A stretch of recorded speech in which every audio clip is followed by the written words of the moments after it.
Ladies and gentlemen, the Railroad Hour.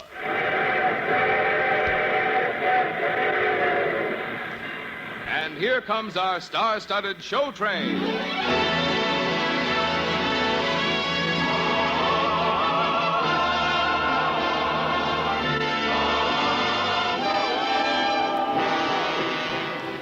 Tonight, the Association of American Railroads presents one of the greatest of recent musicals, Carousel, by Richard Rodgers and Oscar Hammerstein II, starring Gordon MacRae and his guest, the lovely Broadway star, Miss Patricia Morrison.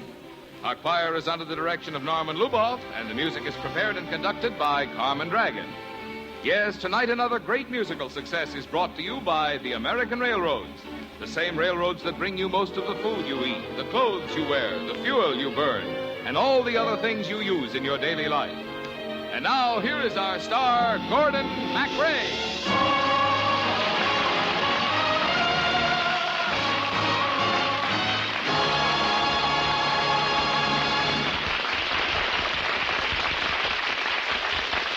Thank you, Marvin Miller, and good evening, ladies and gentlemen.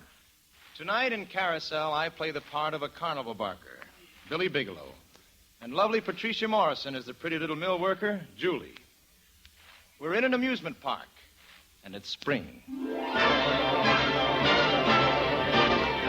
June is busting out all over the meadow and the hill.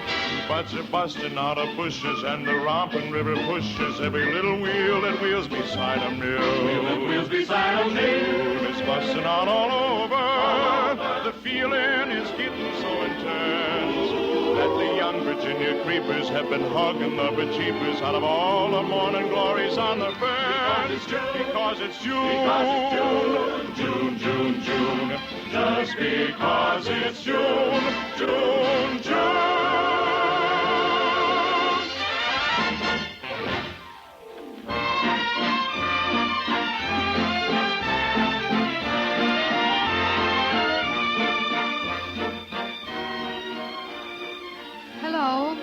Well, hello.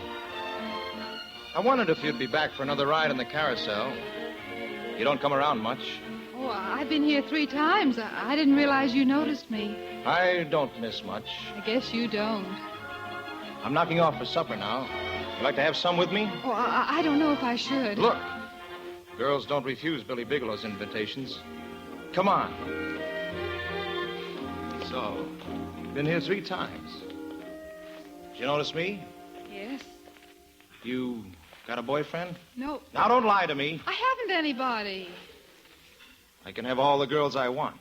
You know that? I know, Mr. Bigelow. What do you know? That all the girls are crazy for you. They say I'm bad medicine for girls. Do they? Ain't you scared of me? Uh-uh. What's your name? Julie Jordan. Suppose I was to say to you that I'd marry you, Julie Jordan. You? Scares you, doesn't it? You wouldn't marry anyone like me, would you? Yes, I would. If I loved you. How do you know what you'd do if you loved me? Oh, I don't know how I'd know. I just know, I guess. If I loved you, time and again I would try to say all I'd want you to know. If I loved you, words wouldn't come in an easy way.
You're a funny kid, Julie.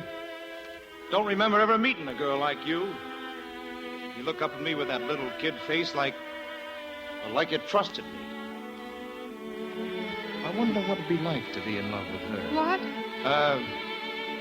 Nothing. Still, I wonder. If I love you, time and again I would try to say all I want you to know. If I loved you, words wouldn't come in an easy way. Round in circles I'd go, longing to tell you, but afraid and shy. I'd let my golden chances pass me by.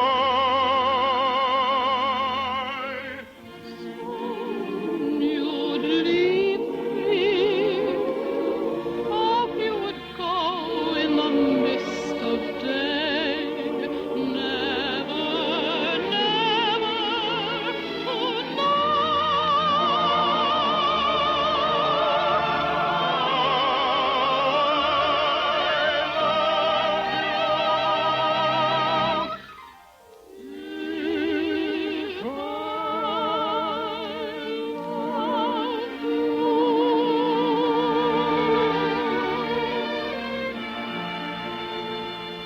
Well, anyhow, I'm not a fellow to marry anybody. Even if a girl was foolish enough to want me to, I wouldn't. Wouldn't you, Billy? Wouldn't you?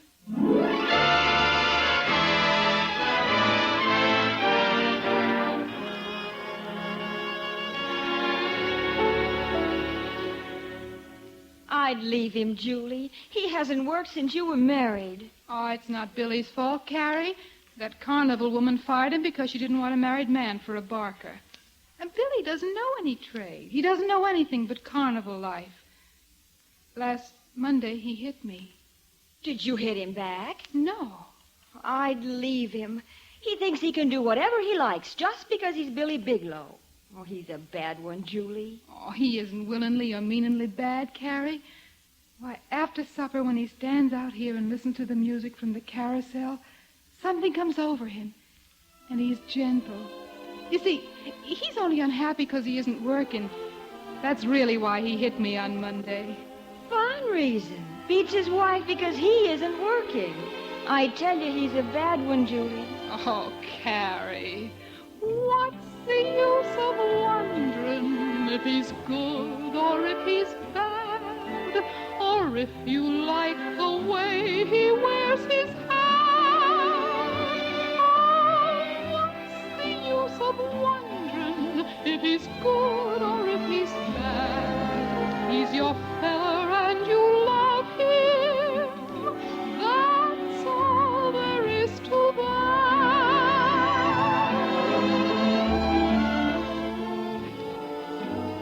Common sense may tell you that the ending will be sad, and now's the time to break and run away. But what's the use of wondering if the ending will be sad? He's your fella and you love him. There's nothing more to say. Something made him the way that he is, whether he's false or true. And something gave him the things that are his. One of those things is you. So when he wants your kisses, you will give them to the lad, and anywhere he leads you, you will walk. And any time he needs you, you'll go running there like mad. You're his girl.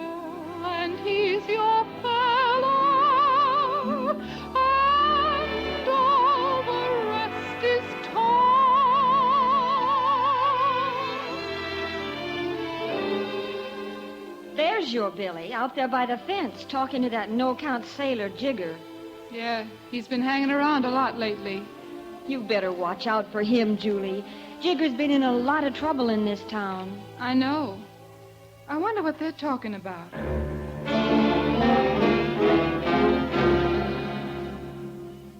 I tell you, Billy, it's as safe as selling cakes. The old guy will be carrying $3,000 or $4,000 again tonight. He'll walk along the waterfront by himself with all that money. Well, you'd think he'd have somebody go with him. Not him. I've been watching him for a week now. Now, you take your wife to the clam bake over on the island tonight, and then you and me can get lost for half an hour. It'll be a cinch. No, Jigger. I don't like it. Well, of course, if you got all the money you want. But I thought, seeing as how you're out of a job and you got a wife to support. Oh, and beat it, Jigger. Robbery isn't my racket. Okay, suit yourself. Billy, Carrie's in the house, and there's something I want to tell you alone. Okay, what is it? Well, it's just that... Well, it isn't easy to come right out with it. But you remember yesterday my head ached, and you asked me... Yes? Well, you see, that's what it is. I'm going to have a baby. A baby? Yes, darling. A baby? My kid? My son? Oh, Julie, we'll name him Bill. My boy Bill, I will see that he's named after me. I will. My boy Bill, he'll be tall and as tough as a tree. Will Bill, like a tree, he'll grow with his head held high and his feet planted firm on the ground. And you won't see nobody dare to try to boss him or toss him around. No pot-bellied, baggy-eyed bully will boss him around. Wait a minute. Could it be? What if he's a girl? What could I do for a girl? Me, a bum with no money. Oh, I'd like a girl, though. I can just hear myself bragging about her. My little girl, pink and white as peaches and cream is she. My little girl is up again as bright as girls are meant to be. Dozens of boys pursue her, many a likely lad does what he can to woo her from her faithful dad.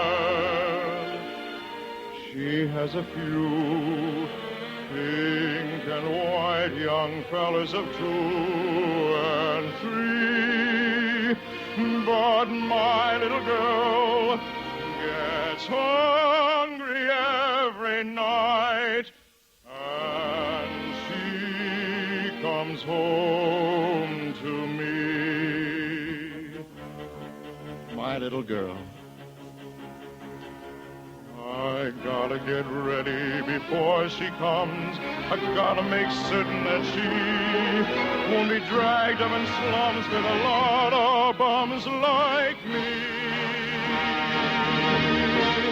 She's gotta be sheltered and fed and dressed in the best that money can buy. I never knew how to get money, but I'll try, by God, I'll try. Keep supper hot, Julie. I'll be back in a few minutes. Billy, where are you going? I won't be long. There's something I've got to tell Jigger. I'll go out and make it, or steal it, or take it, or die.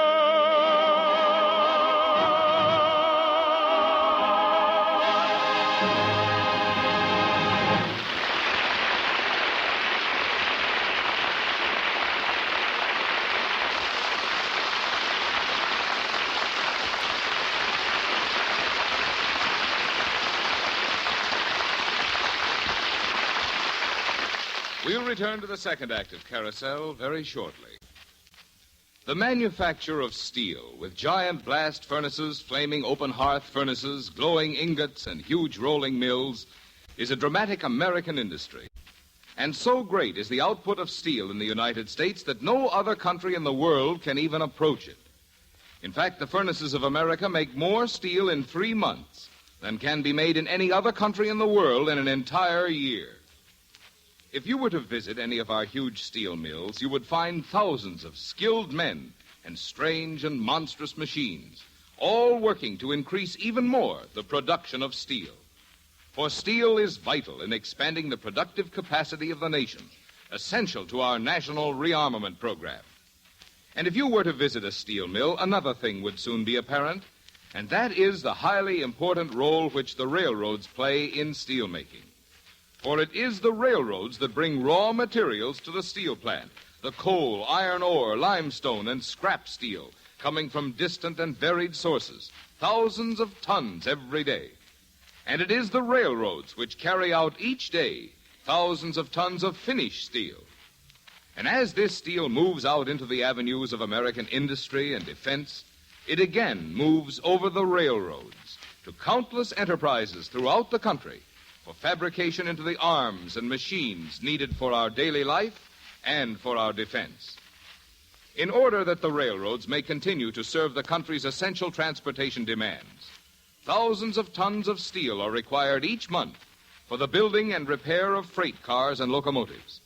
A vital part of the railroad's program of enlargement and improvement of their plant to meet increasing transportation needs depends on an adequate supply of steel.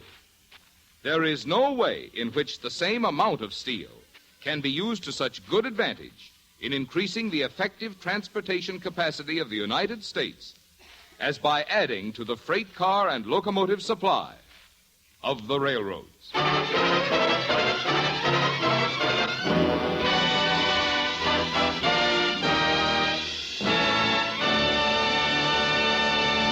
And now for the second act of Carousel, starring Gordon MacRae and his guest star, Patricia Morrison. This was a real nice plan, babe.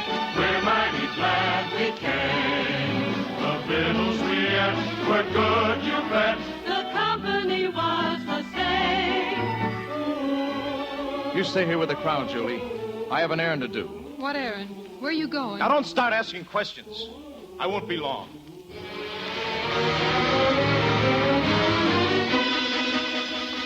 Stop, thief! Don't! Don't, I have to live! Julie?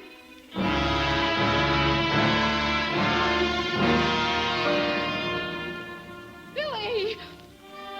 Oh, Billy. Did you know this man? He tried to rob me. Yes, I knew him. He was my husband.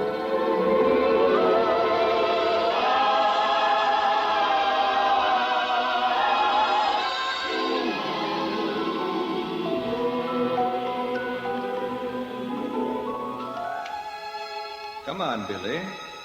Huh? Who are you? I'm the star-keeper, Billy. See my stars there on the clothesline? I've just been dusting some of them before I hang them out for the night. Where am I? You're in the backyard of heaven. There's the gates over there. The pearly gates? No. The pearly gates are in front. Those are the back gates. They're just mother of pearly. All right. Let's go in. Look here, son. You're in a pretty tight corner. Fact is, you haven't done enough good in your life to get into heaven, not even through the back door.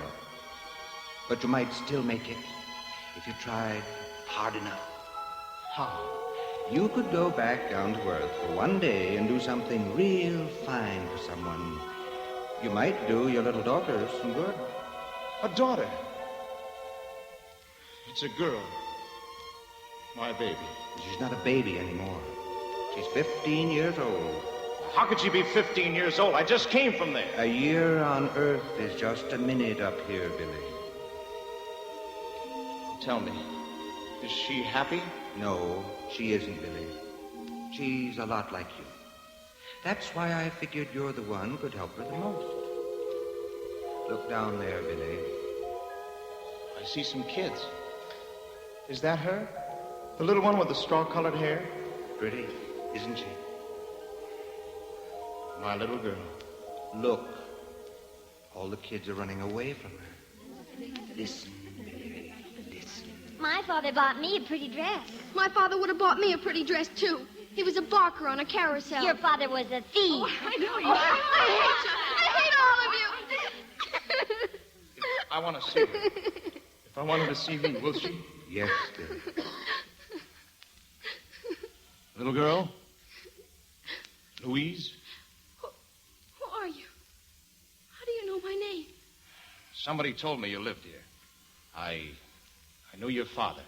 My father? I heard what that little whippersnapper said, and it ain't true. None of it's true. It is true. Every kid in town knows it. What does your mother say about him? Oh, she's told me a lot of fairy stories about how he died in San Francisco. And she's always saying what a handsome fellow he was. Well, he was. He was the handsomest fellow around here. Look, I want to give you a present. It's a star. I stole it. My mother doesn't let me take presents.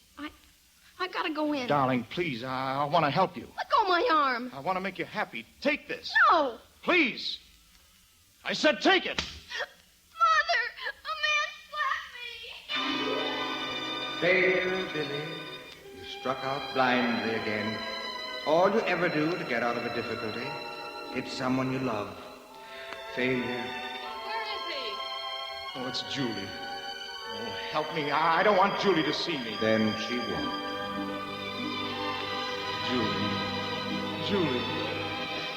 Longing to tell you, but afraid and shy, I let my golden chances pass me by. Now I've lost you. Soon I will go in the mist of day, and you never will know how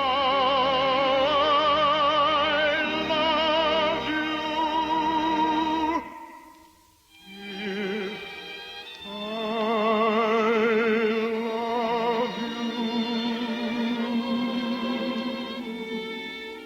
If You were always afraid, weren't you, Billy? Afraid to tell Julie you loved her? Now it's too late. And it's too late to do anything for my little girl, my Louise. Billy, you should have told her that it makes no difference what a person's parents did or didn't do. She's got to stand on her own 2 feet. And instead, I slapped her. You could have told her, don't be afraid of people not liking you. Just you try liking them. Just keep your faith and courage, and you'll come out all right. Like the song you used to sing when you were in school. You remember it, don't you? When you walk through a storm. Yes, I remember it. When you walk through a storm, keep your chin up high, and don't be afraid of the dark. At the end of the storm is a golden sky, and the sweet silver song of a lark.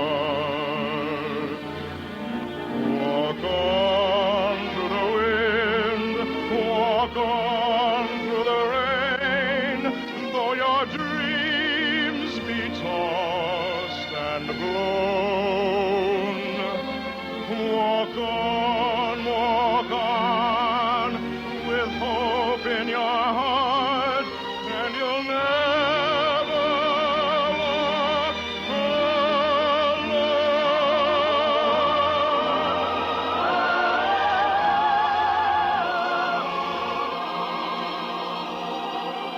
You could have told her that, Billy.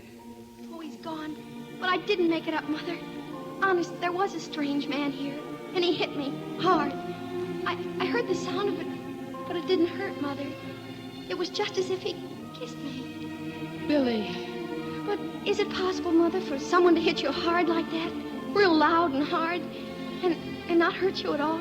It is possible, dear, for someone to hit you hard and not hurt at all.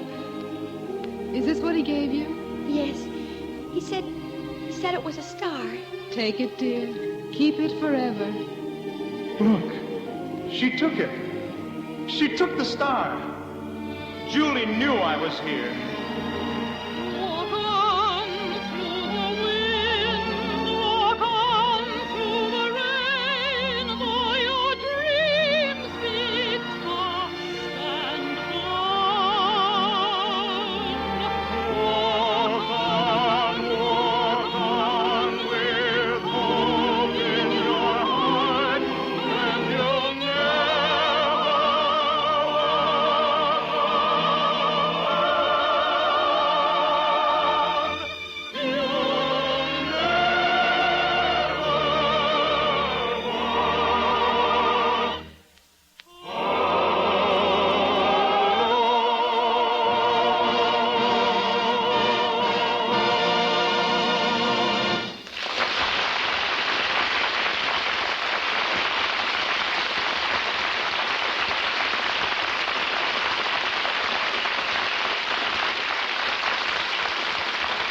Thank you very much, ladies and gentlemen. And thanks to Patricia Morrison and our fine supporting cast, Katie Lee, Barbara Whiting, Ted Osborne, and Marvin Miller. The Railroad Hour is brought to you each week at this time by the American Railroads. America produces more steel than any other country in the world, and the railroads are vital to this record production.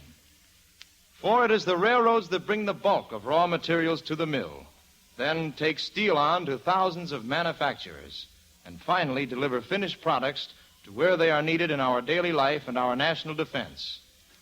To meet growing transportation demands, the railroads are enlarging and improving every part of their plant. A vital part of that program is obtaining enough steel to build and repair freight cars and locomotives. The use of steel in this way is the most effective way to increase the nation's transportation capacity. All aboard! Well, folks, it looks as though we're ready to pull out. And so until next week, when Miss Evelyn Case will be our guest star in The Student Prince, this is Gordon MacRae saying, so long.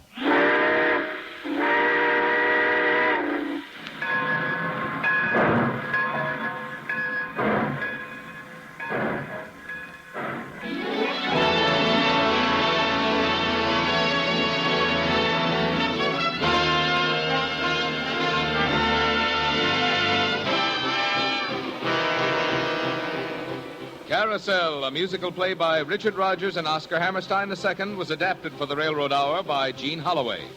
Gordon MacRae can be seen starring in the Warner Brothers production, The West Point Story. Our choir is under the direction of Norman Luboff, and our music prepared and conducted by Carmen Dragon. This is Marvin Miller saying goodbye until next week for the American Railroads. And now, keep tuned to your Monday night of music on NBC.